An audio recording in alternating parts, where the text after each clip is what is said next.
Folks, if you're joining us for the first time, this is the Apologetics Academy. I'm Jonathan McLatchie, and our website is apologetics-academy.org. And there you can find a complete schedule of upcoming talks and presentations all the way up until middle of February next year. This evening, we're blessed to have with us Justin Schieber, who's an atheist, and following week we have Dr. Andy Bannister, who's going to be talking to us about his book, The Atheists Who Didn't Exist. So that'll be interesting. And then the following week we have Dr. Michael Licona. He's going to be talking to us on Did Jesus Rise from the Dead, presenting some of the historiographical evidence for the resurrection of Jesus. On October 29th, the week following that, we have Dr. Peter S. Williams, who's going to be talking to us about the argument from desire, which is an argument that was first coined and put forward by C.S. Lewis. And he's going to be evaluating whether that argument still carries any validity or merit. So the idea is, just for those that aren't familiar with the format, each week we have a different speaker, scholar, expert, apologist, representing viewpoints from across the theological and philosophical spectrum. I have them present on a particular topic of interest to Christians, and then we open up to open floor Q&A, dialogue, discussion, and debate. So you'll notice that there's an option to raise your hand if you want to at any point speak to our speaker this evening. Then simply raise your hand and I'll promote you to be a co-panelist with our speaker, and you'll have an opportunity to interact and engage with him. You can also submit questions anonymously by hitting the Q&A button, or you can just simply participate in the chat window, or you can just simply listen and watch anonymously and enjoy the show. So as I mentioned, we have this evening Justin Schieber, who's an atheist with a strong background in philosophy. So Justin, do you want to maybe just tell us just a little bit about who you are, just for those that haven't come across you, and then just launch into your topic, which is just about religious disagreement, whether that can be can play a part in an argument against theistic position. Sure. So yeah, my name is Justin Schieber, and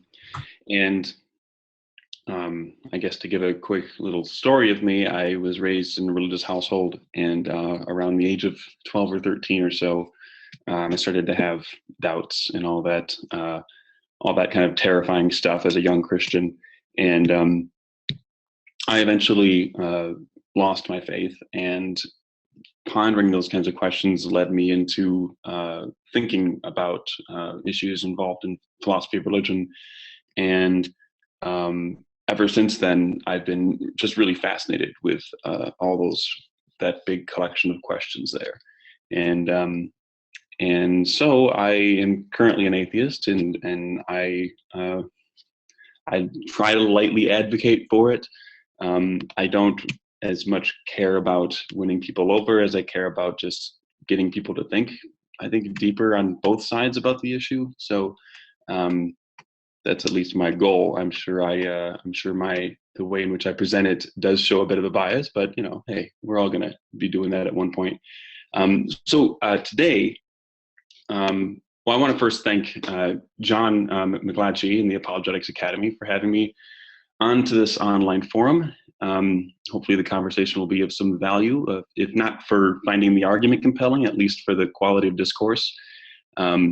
So I've opted to talk about disagreement, as John mentioned, in particular, whether or not some form of religious disagreement could have a role to play in an argument relating to the question of the existence of God. I have a particular argument in mind, but not being as familiar as I would like to be on the literature about religious disagreement, I'm not really sure where this argument originates. I'm almost certain it couldn't have been my own completely new idea. So nevertheless, it's an interesting argument, and I think we might benefit from discussing it. So one thing that is clear, I think, from even a casual reader in philosophy of religion, is that there are many philosophers that seem to think that religious disagreement constitutes some sort of epistemic problem for religious belief.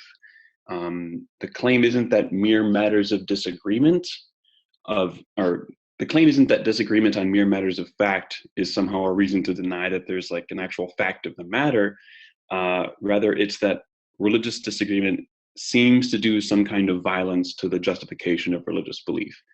The thinking there seems to be that if you have all these people using similar methods typically associated with the acquisition of religious belief, mainly religious experience, visions, dreams, prayers, ancient texts, or inherited belief, and other by internal mechanisms of a particular religious tradition. The argument seems to be that, if those are the methods that we get, and yet we're getting a vast array of contradictory answers, then that kind of puts a dark cloud over the collection of methods that are typically used here. And that's not to say that the answers that one comes up with are necessarily false. It's just that it seems to undermine the justification for holding the answers that one might hold at that particular time. The argument I'm going to be discussing today, though, is not going to be like that. That kind of objection is kind of a de jure objection, as Plantinga would say. The objection I want to raise is a de facto objection, mainly that I think that there are certain facts about religious disagreement that not just undermine the justification of religious belief, but that actually give us reason to think that that a particular kind of religious belief, mainly the belief in a traditionally defined God, is actually, or that the claim is false. So in order to get us to kind of be thinking about this issue, I'd like to tell a little story. So I'm going to invent a story here. So consider then Tom and Mike. So Tom and Mike are new neighbors living within the same apartment building, renting nearly identical apartments. And for business reasons, they're told, their one landlord only communicates privately with them on an individual basis. Now, of course, the tenants communicate with each other occasionally, and as a result, they've discovered some pretty big incompatibilities about their beliefs, with regard to their beliefs about the landlord. So Tom says that Tom has come to believe in his private discussions with the landlord that all residents are to pay by check, and yet Mike insists that, from his experience with the landlord, that the landlord insists that all residents pay in cash. Tom says that the landlord is a woman. Mike insists that the landlord is a man. So these are things that can't both be true, of course. Tom claims that the landlord assures him that all residents pay $800 a month in their rent, and yet Mike says that the landlord insists that all residents only have to pay $500 a month. Now, as one would expect, these kinds of disagreements, given that some are important and some are rather trivial, they're going to inevitably introduce some kind of tension into the relationships, both the relationships between the tenants, between Mike and Tom, and between the tenants and the landlord, respectively. And so some of these disagreements, like the different rent payments, those are positively ripe for an escalation of conflict. Those aren't trivial disagreements. Those are things that can kind of breed a certain resentment among between the tenants and between the tenants and the landlord. So the purpose of my kind of tale of two tenants here is that if we're to compare if we were to compare two competing hypotheses, hypothesis one being that the landlord is a fair and efficient and trustworthy landlord with quality business practices, and hypothesis two being that the landlord is incompetent and or of dubious moral character, and or has business practices that are poorly oriented toward the usual business goals we would associate with being a landlord. If we want to compare those two hypotheses, we might sit down Tom and Mike and ask them, well, what do you think better explains the disagreement you're having here? And I think it's pretty uncontroversial that we might say that hypothesis two, the one that states that the landlord is incompetent or of dubious moral character, that better explains the differences in the experiences of Mike and Tom, the differences in the reports that they're getting from their landlord. Now, this doesn't prove hypothesis 2, but few would deny that it lends some pretty significant support to hypothesis 2. Now suppose that Mike and Tom are actually children, twin brothers even, being raised by a single parent that only communicates with them on an individual basis. Let's say that in their chats, they too have discovered some curious key disagreements about how their parent wants them to behave, how best to enter into a relationship and or maintain a relationship with their parent, who is the favored of the two. Unsurprisingly, those kinds of disagreements on non-trivial details, because these are details about the actual relationship between, these are details that affect the relationship between the child and the parent, and the child with the other child, because they're not trivial. They lead to tension and even the occasional fight between the children. Each child is as certain as they are that they are right as they are that the other is wrong. These disagreements and the conflicts birthed from them could easily be prevented by their parent just simply clarifying the points of contention once they became aware of them, and notifying them who is right and who is wrong, if any of them are. So clearly they're getting this information from somewhere. They believe that they're getting it from the parent in their private conversations with them, right? Now, unlike a normal loving parent, the parent remains utterly silent.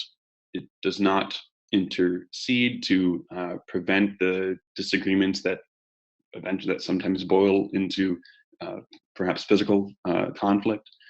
The parent knowingly allows sizable disagreements and allows the deep confusions to persist about the important relational matters, even to the point of, again, possibly leading to physical fights. So, like we did with Mike and Tom, the renting adults, we could do the same with Mike and Tom, the twin brother children's child's, and ask, okay, well, we have two hypotheses. H1 being that the parent is a perfectly loving parent, and H2 being that the parent is a poor and or cruel parent. We might want to ask, is the disagreement between the children on how to relate to their parent and how how their parent wants them to enter into a relationship with them, is their disagreement, does it have any evidential value as to when deciding which hypothesis best explains the disagreement there? Now, obviously, by this point, the analogy should be pretty clear of what I'm saying here. I'm wanting to use this kind of intuition in an argument against classical theism. So classical theism, we're going with the traditional definition of theism here: all-powerful, all-knowing, perfectly loving God. So a perfectly loving God and seeking relationship with at least those who are willing and eager for relationships with the divine would prevent widespread, profound theological disagreements and confusion from occurring and persisting among his loved ones. And yet, what we see in the world is that among devout theistic believers, people who are ready and willing to devote their life to a God like this, of that subset of people, you still have pretty profound disagreements on how they experience God, what God wants them to believe, particular details of things, how God wants them to behave, how best to enter into a relationship with God, how best to maintain a relationship with God. And so in taking these facts about profound religious disagreement that exist among committed devout theists, we might ask what hypothesis best explains these facts. And if we were to limit ourselves to basic hypotheses, we could say, okay, well, a perfectly loving, omnipotent, and omniscient being exists. Then hypothesis 2 could just be the denial of hypothesis 1, right? So we might want to say, okay, well, what hypothesis best explains these? it would seem that, okay, so to be clear on what the actual facts I'm using as the observation in the argument here, that I'm suggesting are evidence, what I'm talking about, I'll call massive theological disagreement. Okay, now massive theological disagreement, that refers to devout committed theists who disagree profoundly on both moral and relational issues, such as the nature of God, her revelation to us, how we're supposed to live, how best to enter, how best to maintain a relationship with God. And it goes actually further than this. Things that tend to bring about conflict. Who has the power to absolve us of moral trespasses, faith or works? Are children at risk of hell? What is the proper way to worship? What historical claims are true? Is the conquering of native peoples in order to bring them the correct revelation to save their souls necessary and therefore morally permissible? Are some ideas so theologically toxic that they should be suppressed? Is science a reliable way of knowing, or should scripture trump any conflicting explanatory benefit that scientific theories posit? These disagreements, they are of very big cultural significance, and they lead to a lot of tension, and they don't play merely a small role in how different religious communities interact. So they're major observations, and I think that they make more sense on the denial of theism. So on the denial of theism, these facts are likely to be true, at least the variety of facts. The particulars, of course, they might be different facts, but the fact that there's a variety of them is likely to be true. On the denial of theism, humans were not created by an omnipotent, omniscient, and morally perfect being. Therefore, if beliefs in immaterial beings still arise in such a world, they are not the result of God making herself available for personal relationships. If there's no God and therefore no profound religious truths toward which a God could properly reveal to willing, devout persons, then we should expect a variety of contradictory religious traditions to bubble up by way of the varieties of personalities, cultures, environments, all the different factors would lead us to think that the metaphysical views of these people would be just all over the place. And of course, you'd have common threads, but broadly speaking, you'd have a variety of contradictory traditions. In theism, though, our expectations unfold in a quite different way. If God exists, she would want every one of her willing and open creatures to have the truth about her nature, her revelation, and how best to live. Only then would they be able to intentionally and purposefully live out the reason for which they were created. Everyone who believed in and submitted to her willingly would then have this essential information provided to them. And it would not rely on a simple word of mouth for its spreading. Contrary to the religiously divided world that we see today, theism gives us strong reason to expect a much more unified theistic tradition about God and the associated moral viewpoints, at least with respect to the most important issues. I mean, we find devout religious believers on all sides of every moral issue in this world. It's important to note that this argument doesn't actually assume religious exclusivism is true. That all it does assume is that there are exclusivists and there are inclusivists. So those are again a part of the variety here. Another profound point. And this is just another important point on which there is disagreement. And so, yeah, essentially the argument is that I'm simply stating that the probability of H2, mainly, we'll just call it the atheistic hypothesis, the probability that you would have this widespread disagreement is much more likely on the atheistic hypothesis, than it is on the theistic hypothesis. And so that's in a nutshell, that's the kind of argument that I guess we could discuss today.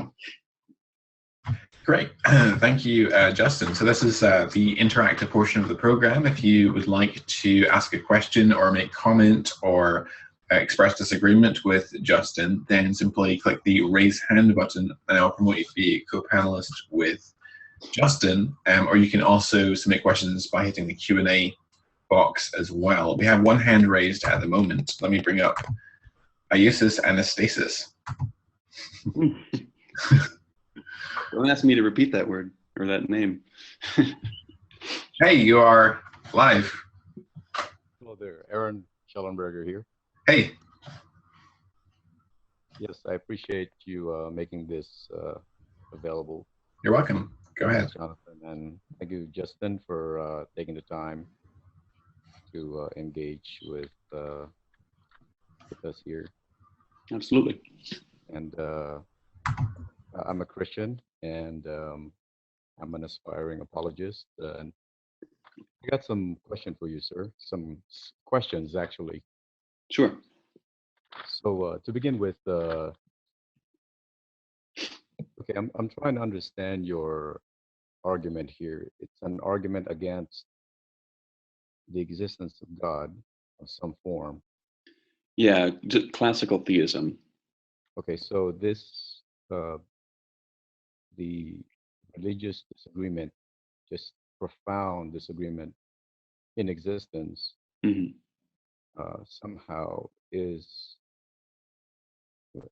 Somehow constitute an argument against the existence of God. Sure. I think that that there's a hypothesis that's incompatible with the existence of God that better explains the relevant data. Okay, so if I may bring this up right here. Sure. Analogy of tenants, the landlord and the tenants communicating to each other or with each other. It seems to me that that assumes the existence of the landlord. And yes. So applying that to God, it assumes that God exists. Mm-hmm. Well, Now, so sure. Continue your thoughts. So the landlord exists. The landlord communicates mm-hmm. and requires rent to be paid at a minimum. But the problem is the tenants are having problems with trying to understand what exactly is required. There's so much confusion. Right. Now, obviously, analogies break down in certain point. So if you would explain, okay, the analogy actually clearly assumes already that, the landlord, in this case, God exists. Mm-hmm. So just because the tenants cannot communicate or somehow are so confused profoundly, how does that constitute the non-existence of the landlord? Right. Yeah. So there's definitely a disanalogy that you've highlighted here. So again, in the case of the landlord, recall that the hypothesis that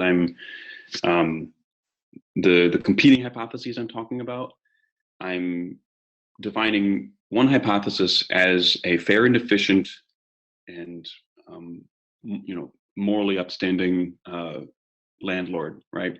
So as a part of that hypothesis, I'm stating a landlord with a particular set of attributes, right? So we could, to address your concern more explicitly, I could say, okay, one hypothesis is a landlord with this collection of attributes, right? And then the competing hypothesis is just the denial of that, right? So obviously, in the case of God, I'm talking about a being with a particular set of attributes, and then the denial of that. So yeah, again, so these, every thought experiment is gonna, every analogy, as you said, is gonna break down at some point. But I don't think that that the difference you pointed out here is a problem for the argument. It simply points to the exclusivity of the concept of God, that it's very different. It's very difficult to draw analogies to God because it's such a unique being.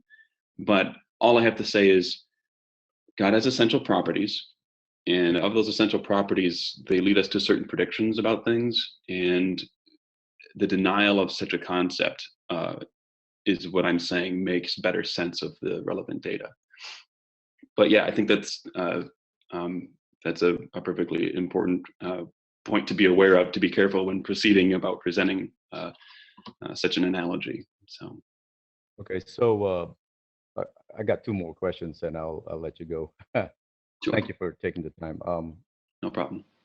You think you can come up with another analogy? Because, like I've said, this analogy doesn't seem to me, fitting. And Right. then the other thing is, uh, I forgot the second one, but go Uh, ahead. yeah, I mean, Can you think of any um, other analogy that might be? I think the analogy, here's the thing, is I think that once you recognize the limitations of the analogy, it carries the weight that I think it's supposed to. Right, And you can, again, phrase it when it comes to essential properties of things, right? So if the concept we're concerned with is whether or not there's a fair and efficient landlord, then if that's going to carry some certain predictions, right? And if all your if a relevant part of your data set shows that, well, this would be very surprising on the hypothesis of a fair and efficient landlord, then you could say indeed that a fair and efficient landlord does not exist, or that whatever they're talking to doesn't fit that definition. So you could say that God, if a immaterial being does exist, and that religious people are talking to this being in some way, in a genuine way, then you could say that, well, God's just not the classical theism. Perhaps God is a trickster god, of the ancients. It could be something like that. So all I'm saying is that it's an argument against classical theism. It could be that the same data set could confirm or provide evidence for a trickster god or something, right? It's just that if we're concerned, for various philosophical and historically contingent reasons, we seem to be particularly interested in the classical theism. And classical theism has certain commitments, and it's those commitments that I think are leading us to such a surprise when looking at the variety of religious belief. I hope that clarifies. Thank you. Yes. Okay, is that all from you just now? Okay, let me move on then. So if anyone else wants to ask a question directed to Justin, then just raise your hand. Otherwise, I will engage. Okay, we don't have any other hands just now, so let me give some thoughts on what you were saying. So I think that the argument that you presented assumes two things which, when applied to the Christian deity in particular, actually turn out to be false. The first is that, Scripture makes it very clear that there is no one that seeks after God. Romans 3 tells us that, for example, and no one who does righteous. And Jeremiah 17:9 says, the heart of man is deceitful of all things and desperately wicked, who can know it. Romans 1 goes so far as to say that men habitually suppress the truth in unrighteousness. And so the biblical view is that there's no one who's seeking after God, and people are suppressing what God has made plain to them through creation, through their conscience, and so forth, willingly suppressing that truth. Sure. So how would that factor into your argument? Right. So if you recall, I'm aiming my argument at classical theism. So Christianity entails, at least I think we can work with the assumption that Christianity entails classical theism, but that classical theism doesn't entail Christianity. So given that Christianity is classical theism plus a whole bunch of other details, it's going to be intrinsically less probable just by the basic facts of probability theory. But what we can do is say, okay, well, so what you're doing is you're highlighting a particular specific theological doctrine that would seem to increase the probability of our observations on theism plus, which we'll call Christianity. The problem with that is that merely highlighting a logically compatible doctrine doesn't answer an inductive argument. What needs to be done is, one, there needs to be highlighted, as you have, a doctrine that is consistent with it and that better explains the data.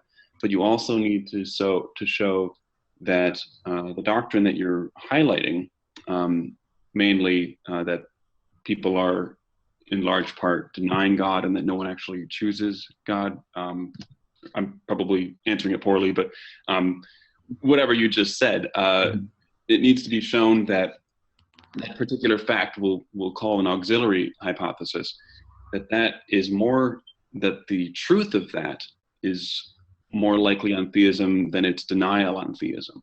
Mm-hmm. Theism doesn't give us any reason to suggest that the entirety of moral character of humans is somehow less and somehow lying to themselves about things. Theism is a pretty bare hypothesis, and so it doesn't seem to point one way or the other. So when I think in evaluating these kinds of theodicies, I think that that's a really important thing to do, is to look at the core hypothesis of theism and see whether the core hypothesis of theism predicts that more than its denial. And I don't think there's any good reason to think that theism would think that that is true more than it would think that it was false. I think that it's indifferent to that issue. And so we have to look at the case. So the question is essentially, is there any non-question begging reason to think that that particular Christian doctrine is true? And I don't think that there is. But the point is that if you're using this argument as a means of critiquing, specifically the Judeo-Christian worldview, then you have to tweak your argument to account for Christian doctrines. Do you know? Right. So if you're using this argument in particular to critique the specifically Judeo-Christian concept of God, then the Judeo-Christian concept of God comes with certain theology which has to be accounted for. So on Christian theism, men are radically depraved and God-hating, and no one left to their own devices seeks after God. At least that's the way I understand theology. And so if you're using your argument specifically as a critique of that, there is one thing to say that there's no reason to think that's true, but if you're using this argument as a means of critiquing that hypothesis, then you have to account for that, surely. Right, and that's why I don't use the argument to critique Christianity in particular. I see Christianity I see the doctrines that make Christianity distinct from classical theism. I see those as ad hoc, and there being no real reason other than having been brought up in the religious tradition of Christianity to think that they are true. So it's kind of like saying, I guess to give an analogy, one could say, oh, there's sounds in the attic that I'm hearing, right? And I'm saying that that's pretty surprising if, on the hypothesis that there's nobody home, right? But then, the Christian parody in this analogy comes into the house and says, oh, well, we believe that not only, is there sounds up there, but actually, I'm really butchering this analogy. Never mind. But what I'm saying is that Christianity posits a lot of auxiliaries, and they don't have independent justification. And so I think that it loses out on that end. That I think that the doctrines of Christianity have been formed largely to fit the data rather than and so it's a really messy hypothesis. It's got a lot of detail and theological disagreements. I mean, there's many Christians who would disagree with your understanding of how sin has affected the cognitive faculties of humans. And so that in and of itself is a disagreement that would be a part of the data set. But yeah, I think that just the auxiliaries, first of all, if my argument works, it reduces the probability of theism. And because Christianity entails theism and makes more additional claims, it's going to be even less probable than that. So at the end of the day, you can have as many theological posits as you want, but without independent justification, it's just going to be lower and lower. Okay. It's not a particular concern of mine that the argument doesn't specifically address specific Christian views. Okay, because your argument doesn't seem, at least to my mind, to be a valid argument against the bare proposition of theism, which is that there is a transcendent mind that brought our universe into existence at the moment of the Big Bang. And because if one maintains that there's a transcendent mind behind the cosmos and perhaps even living systems, one doesn't have to necessarily go beyond that. And I don't think your argument would be a valid critique of that. It would only be a valid critique of religious theism. I'm posing the argument as a critique of the concept I laid out earlier, which was God who created the universe by whatever means, and cares for the individuals, that the moral agents specifically that he creates, and is the triomni God, the standard classical monotheism. And of course, there are going to be more deistic concepts that this won't be relevant to. So of course, it's very narrow in its scope. But culturally, I think it's quite wide in scope, because I think that there are many people who would identify as theists of that cloth. Right. And obviously also as a Christian theist in particular, I don't think that God necessarily attempts to save everyone or bestow his saving grace upon everyone equally. And so that would also not work as effectively against the Judeo-Christian concept of God. Of course, as a Calvinist, it's not as convincing to myself as it might be to someone else. I actually think that Calvinism is incompatible with classical theism. I don't think it belongs under the category, simply because I think classical theism entails a kind of justice, and I don't think Calvinism can preserve any kind of justice. I think that I actually saw a shirt the other day. It was an internet meme. You might have seen it. Called it said Calvinism, some lives matter. # some lives matter. And I was like, oh, it's the elect lives matter. Essentially, is what that is. So there are all these lives created, and by no efforts of their own, and by no, necessarily even openness. There's nothing that the persons do to earn the elect status versus the non-elect status, and that seems to me to be unjust. I don't know what justice would mean on a view like that. The Calvinist view is that since we are all sinners, and God, if we say that God is a governor and he decides to pardon some men on death row, he's under no just obligation to pardon all men on death row, because all men come under the same sentence and condemnation of death. Mm-hmm. So I don't necessarily see it as being unjust that God chooses to pardon some and not others.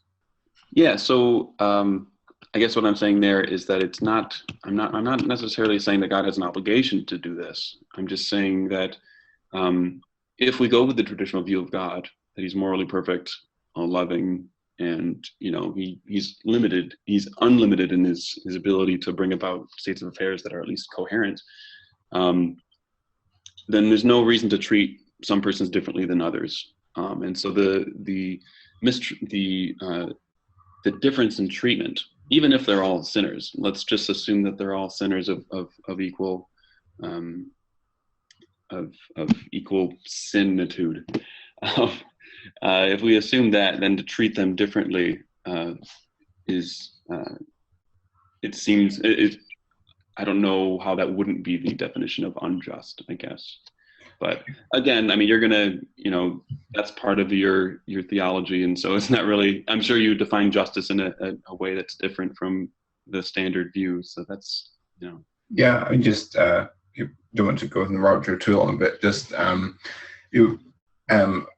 obviously, as a Calvinist, I would draw support from texts like Romans 9. Paul actually addresses this objection in Romans 9, or anticipates this objection. One of you will say to me, then how can God still blame us for who resists his will?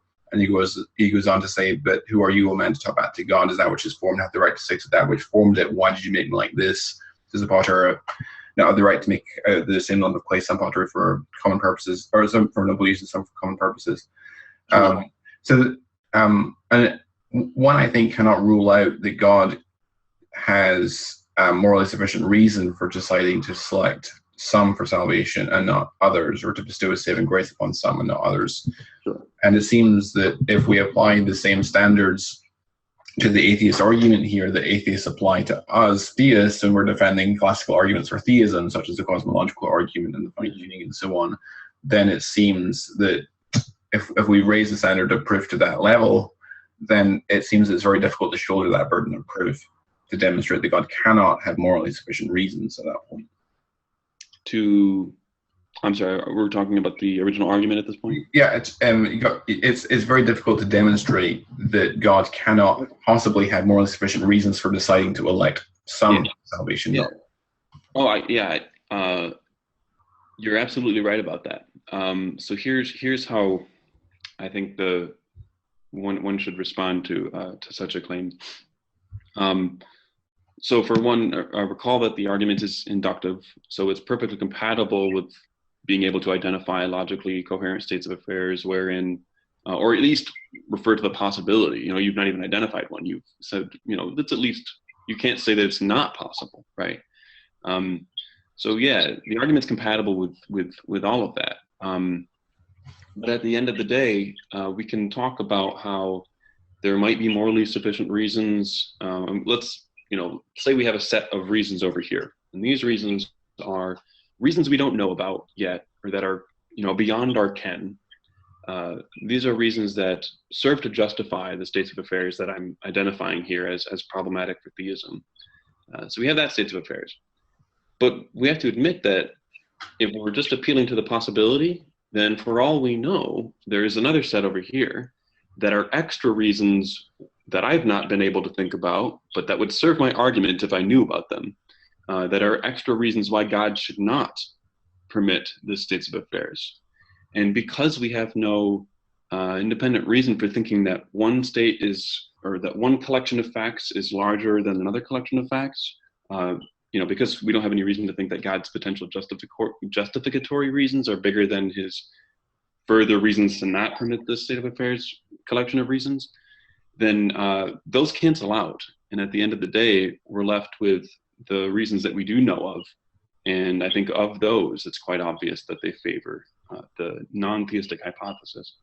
And I think that that's why I pose these, when I make my arguments like this, I always pose it in likelihood arguments form, because I think that it lends itself, to the skeptical theist, and they can always appeal to unknowns in that way, but they're often leaving out, there's another school of unknowns for all they know. And there's no reason to focus on one over the other. I'll grant that I don't know how big or small the extra reasons why God shouldn't allow these things. I don't know how big or small that collection of reasons is.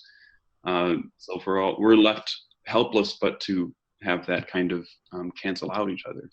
Right, because your original argument about this religious disagreement seems to me to not be so effective against a Christian, because if you look, for example, at Mark 4, it says from verse 10, when he was alone, the 12 and the others around, Jesus asked him about the parables. He told them, the secret of the kingdom of God has been given to you, but to those on the outside, everything is said in parables, so that, and in quotes from Isaiah 6, they may be ever seeing, but never perceiving, and never hearing, but never understanding, otherwise they might turn and be forgiven. And so Isaiah 6 is speaking about how God actually blinds people's minds and deafens their ears in judgment. And so God doesn't reveal himself with the same clarity to all men. And so your argument, at least the original argument, doesn't seem to be so effective against a Christian theist. But then I think that that your real focus should be on the second argument you're presenting, which seems to me to be a better argument. Well, the second argument concerning whether it is just for God to elect some. Oh, gotcha. Yeah, I mean, at the end of the day, I'm looking at, okay, there's atheism is compatible with a whole bunch of different hypotheses, right? A whole bunch of even very broad metaphysical hypotheses.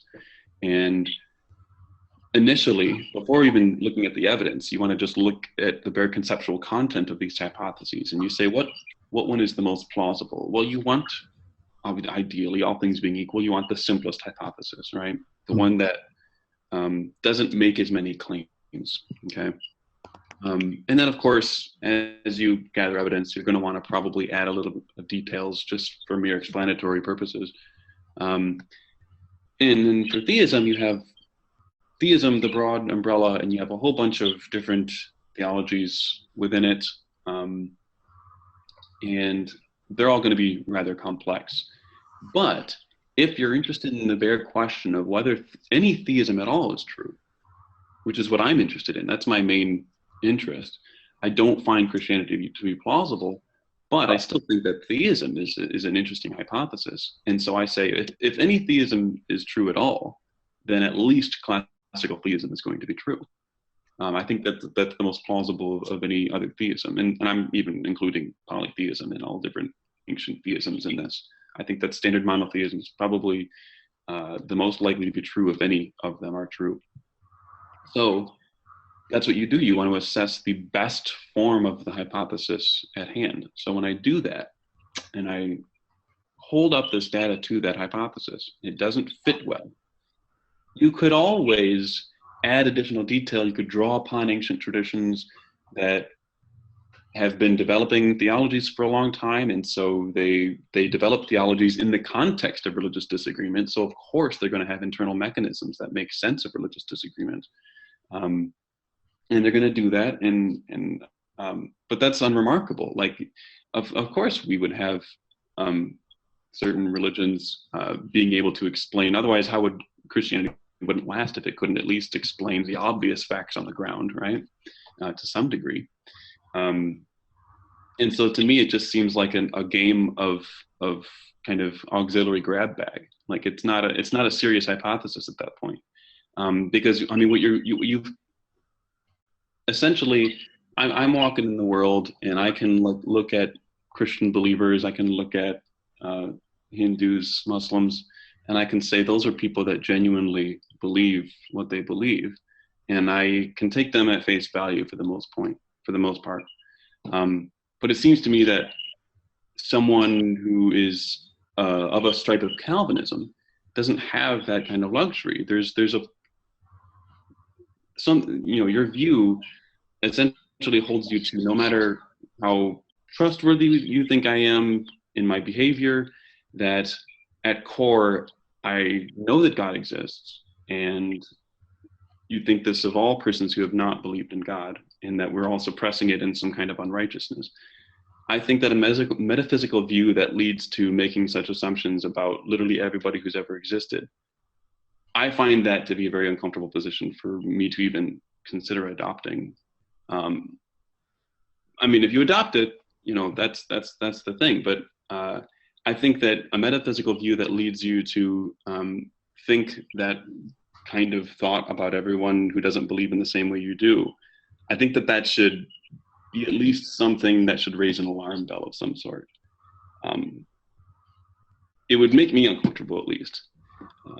But at the end of the day, if you believe it, you believe it, and that's the theology. I just think that that's one of the reasons why I like to argue against this stuff. I think that some of these views are dangerous and can be a bit degrading to humanity in general. We have 6 submitted questions, so let me just get to those, and then we can come back.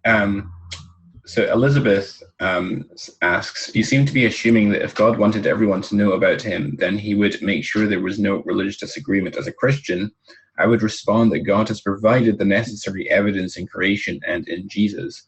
I believe God wants to develop a loving relationship with us. If he made it so that no one could deny him, then there would be an element of compulsion in the relationship, which is not something I believe God wants. It could therefore be suggested that religious disagreement is evidence for the loving God of the Christian Bible, a God who opens the way to a loving relationship with him without forcing it. How would you respond to this? Sure. So I just had a brain disconnect just now. So her response is that it's a kind of it would seem forced if God were to reveal himself in an undeniable way. And you know what? I think that there's probably at least some truth to that when it comes to I don't know, like if it were to come to like say, so relationships are going to be two-way streets, right? So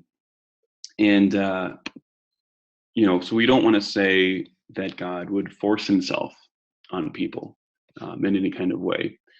But I don't think that God, first of all, I think that there are a number of ways available to God to make himself known, at least to persons who are willing to hear it. I don't think God's obligated to, or I don't think that God's nature entails that he should care about revealing himself to persons that have no interest in this, right?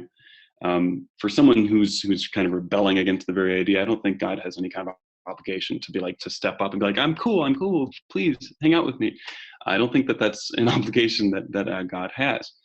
But at the same time, I think that people who are willing and open, and there are clearly many, and that's why I limit the argument to talking about theists. These are people who clearly want, or that clearly believe in God already, and clearly are, I'm referring to those who are devout. So these are persons who are willing to worship and recognize the majesty of God and behave accordingly.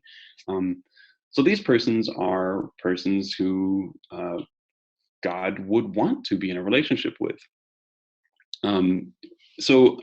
Christian philosopher Paul Moser, he writes, God could, it seems, be significantly less hidden even while keeping our freedom intact, even our freedom to deny that God exists. Some revelations of God's power would indeed overwhelm us in a way that stifles our freedom, but the removal of divine hiddenness seems not to require any such revelation.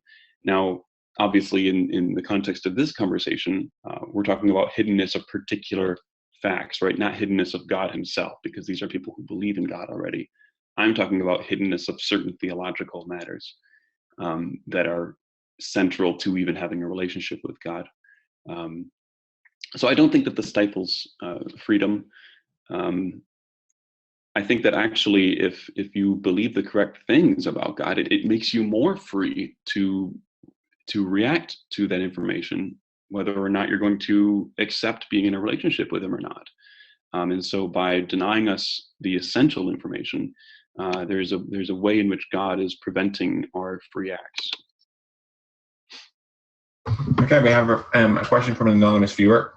If you're taking the Judeo-Christian view of God, which sees God as all-knowing and all-powerful, among other things, surely you have to acknowledge that God might have reasons for allowing religious disagreement that you don't understand or accept.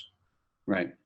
Yeah, and this would just go back to what we were talking about earlier. So this position is kind of a form of like a skeptical theism, as they call it in the literature, where the response to the argument is to punt to a collection of possible reasons that God might have that we can't really identify, but for all we know, they're there, and they serve as justificatory for God to allow the states of affairs to occur, right?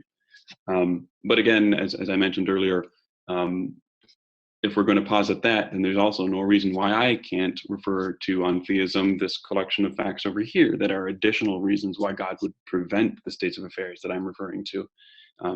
And at best, that cancels out, and we're left with the reasons we are aware of, which seem to be quite heavily weighted against God as to the observations that we see in the world.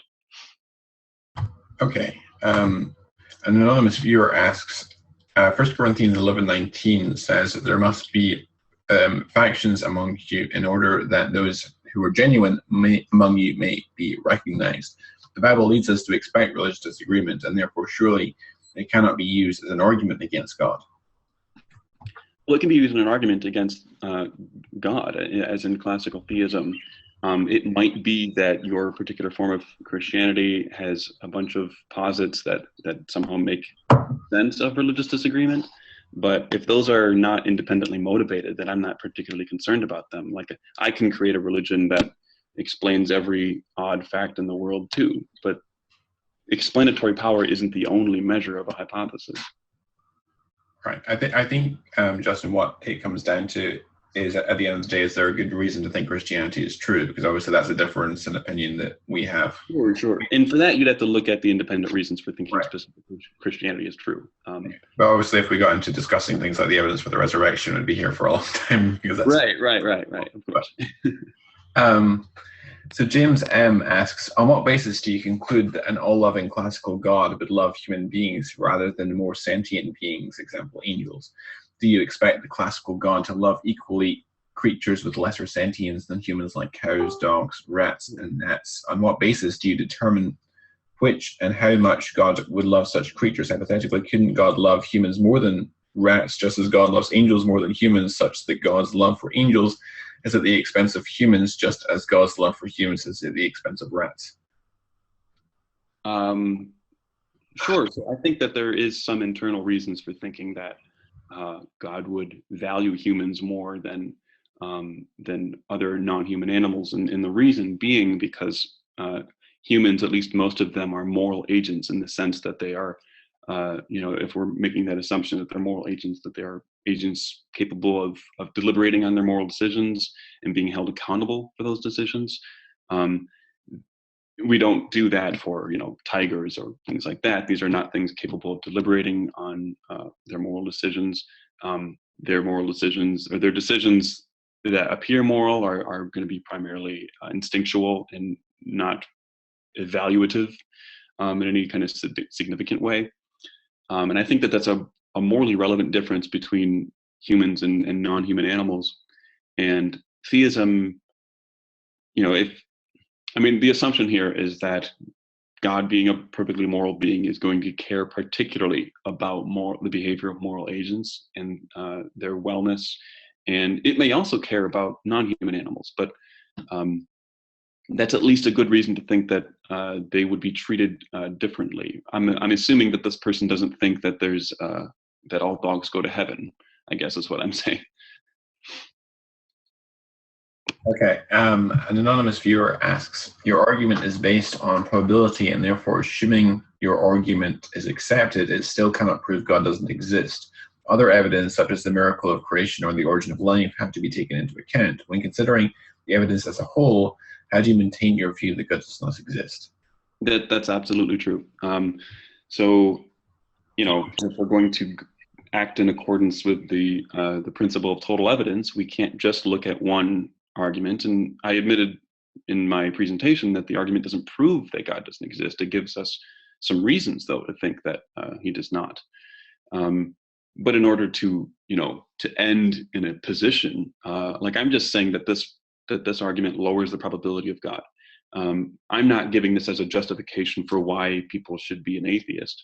For that, it would be a much larger story. I would have to unpack many more arguments, and of course, that would take much longer than we have today. And it would, of course, require assessing the arguments for theism and seeing where, on balance, the evidence points, and also in conjunction with other non-evidential factors like simplicity and other things like that. So.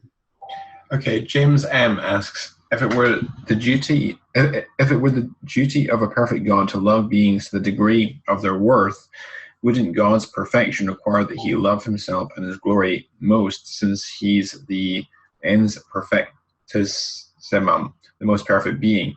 If so, then doesn't that entail that God would love himself more than humans? If coupled with the fact that grace is unobligated, then God would have the right to elect some unworthy person to salvation for his own glory, to the exclusion of others, i.e. the non-elect.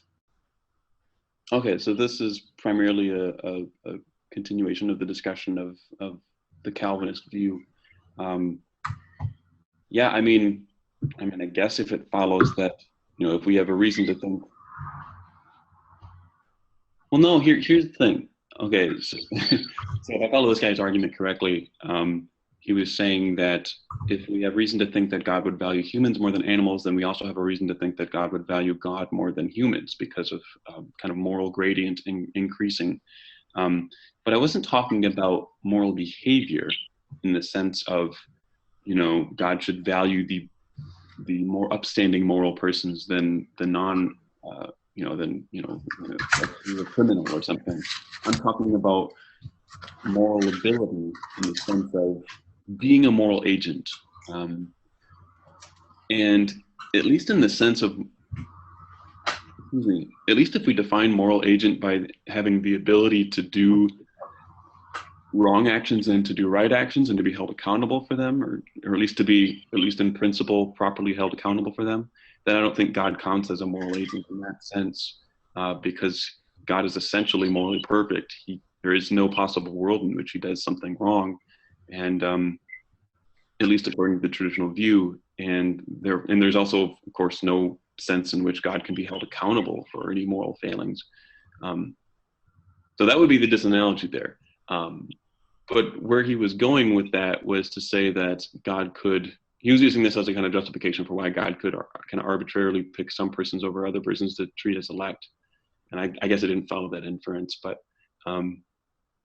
yeah, I don't know. That it was interesting to think about that kind of ladder up. So thanks for the question. Okay, there's a hand raised. It's the same person who was on earlier. Let me bring him up again. Okay.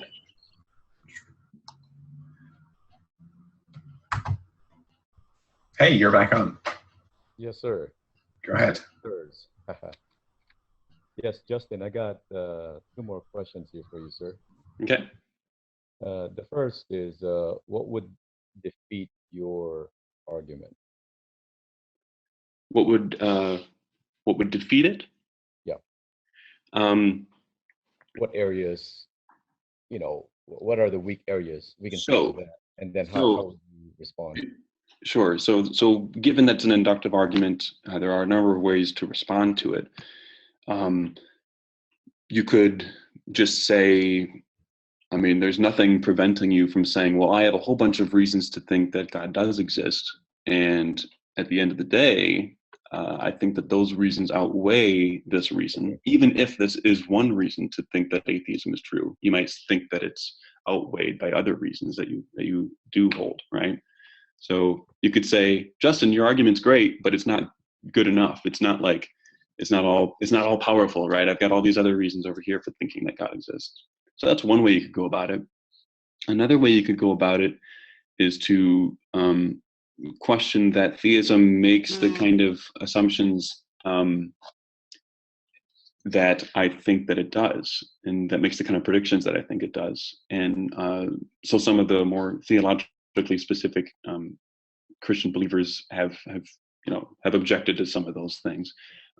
But for the reasons I mentioned, I don't think that the objections are particularly relevant, because I think that, with each detail, a hypothesis suffers. And another way that one could go about it is to, posit, as some have already in this discussion, the possibility, or even identify a particular reason why the probability that there is massive disagreement, why that's not at all unlikely on theism, on basic theism. And if they were to do that, then I'd have to assess it and see if that's the case. Now, obviously, this discussion has a lot of parallels with the divine hiddenness argument. It's in a lot of ways, it kind of shimmies in between divine hiddenness and the problem of evil, because we're talking about the kinds of things to be revealed. So we're talking about some aspect of hiddenness, but we're also talking about whether or not the kinds of conflicts, the moral conflicts that can exist between persons that are very passionate about their respective positions and that disagree. There's a kind of element of the problem of evil there. So it's kind of a kind of Frankenstein of those two views, of those two arguments. So you would respond to it in the way you would those kinds of arguments, essentially, which is the different methods I've laid out here. Okay, what would it take for you to become a classical theist? A classical theist. And then become a Christian theist? Distinction between being a classical theist and a Christian theist. Sure. If you can specifically on that second step, final step. Okay. So if you do become a Christian theist, you would not be a Calvinist, thank God. Yeah, I can't imagine myself being a Calvinist. Anyway, if I may say this, what would it take for you to become a classical theist? Sure. And then to become a Christian theist? Specifically, what do you think? What would it take for you to become to believe the resurrection of Jesus? Sure. I know there's a So, lot. in order to even find the resurrection of Jesus plausible, I'd have to think that God exists, first of all, right? Sure. Yes. So if we're going to posit that God has some causal powers in the world, I'm going to have to obviously believe that God exists. So I'd need a bedrock foundation of theism in order to even entertain specific forms of theism that make historical claims about the actions of God. That said, and so the more fundamental question is whether or not what would make me become a classical theist. And one argument that I think has some weight to it, but again, I think that this is outweighed by other arguments, is that there are moral agents at all, that there are biological moral agents walking around and interacting. I think that that's something that theism doesn't have a terribly difficult time explaining, and it's something that atheism does have a difficult time explaining. I think that it's a kind of strange little gem in the universe, and it's evidence for theism. That said, I think there are a lot of, once you get into the details, I think it's outweighed on the other end of the spectrum. If those things were not, oh shoot, did he just get kicked off?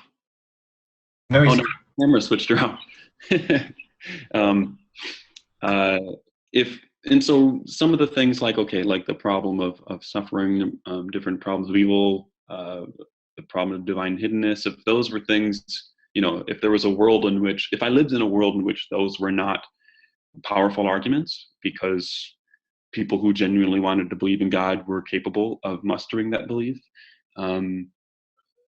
then I would find theism a much more plausible hypothesis. But I'm for example, I as an individual would like to live in a theistic world. I would prefer theism to be true than it. I think it's an unfortunate thing that theism is not true. But I can't convince myself that it is, simply because I would prefer it to be true, right? So I think that, in fact, I think that people who say that they wish it were not true are just not understanding what theism would entail. I think that the world would be, these are people who raise the problem of evil. So presumably they understand that if theism were true, the world would be a better place, not filled with so much suffering and evil, right? So if they were consistent, they would say that, of course, they would prefer it to be true. But sometimes people don't think about the implications of their arguments. So, yeah, like I said, if I lived in a different world in which those arguments didn't hold much sway, then, or if I came across a new argument that I hadn't thought of before that had particularly plausible premises, then yeah, I'd have to. Assuming that you're a theist, classical theist, Sure. What would it take for you to believe the resurrection of Jesus? Sure. So, okay, so let's assume then that in order to take that question seriously, I had to put my mindset into a theistic mindset and say, yes, let's assume I'm a theist of some, of a vague type, right? Yeah. What would make me a Christian believer? Well, there'd be a number. So if we want to assess the resurrection specifically, we'd have to ask, okay, on the hypothesis of theism, how likely is it that, that God would raise a particular person from the dead, right? So first of all, we'd want to assess the prior probability of that occurring. And certain background knowledge is going to become relevant to assessing that question. So the problem, of course, is that 99.99999% of people that we know of that die don't come back to life. That background knowledge is going to be coming in handy when assessing the probability of whether or not, the prior probability, at least prior to assessing the evidence, the prior probability of Jesus rising from the dead, any particular person, right? That's going to start off with, even on theism, okay, we have a good argument for thinking that Jesus, prior to assessing the evidence, was not raised by God, because God doesn't do that. That's just not everything we know about God's behavior shows that he keeps people dead once they die, right? But now we have this little unique situation in which people want to claim that he did raise from the dead, right? But already we're starting off with a really low probability of that occurring. So the evidence would just need to be astronomical. And I don't think that the evidence typically appealed to by apologists is particularly strong. In fact, I don't even think that it has much explanatory power at all. I think that the hypothesis that God raised Jesus from the dead doesn't explain anything unless we add a whole bunch of detail to that hypothesis, like mainly post-mortem details about how he spent a couple days, whether or not he, went around and hung out with people, whether or not he had like superhuman powers to roll away stones. You'd need to add so many more details to that. And every detail you add to a hypothesis further sinks your prior probability, requiring then that for belief, your evidence needs to be even stronger. So I just don't see a plausible way, even for a standard theist, to find the resurrection to be plausible. I don't think that the hypothesis that is typically posited to explain the facts of the resurrection, I don't think it's a meaty enough hypothesis to do the explanatory work. And that once we do come up with a meaty enough hypothesis to do the explanatory footwork, by that point, the prior probability of the hypothesis is just, it's under the floorboards at that point. But, I mean, there's always the possibility that Jesus would just appear to me. I mean, I'm not saying that he's obligated to. I just think that, like, if I'm going to believe in a specific theological claim, then that's always within his power to do. But, I mean, probabilistically speaking, I have a really difficult time thinking how evidence could possibly raise my prior enough to get my post-evidential assessment to thinking that the resurrection is plausible. What about the historical context of Jesus' life? Yeah. Preaching and the idea of, casting out demons and, Sure. efforts. I mean, whether or not you agree with it or, Right. I mean, if historically speaking, you're going to have... Yeah, those things somehow add to the prior probability of God raising Jesus. Would you agree? Would you not agree? To the prior probability? I guess so, but they equally support the prior probability of God doing that for any religious preacher of the time, or of any time, really. Right.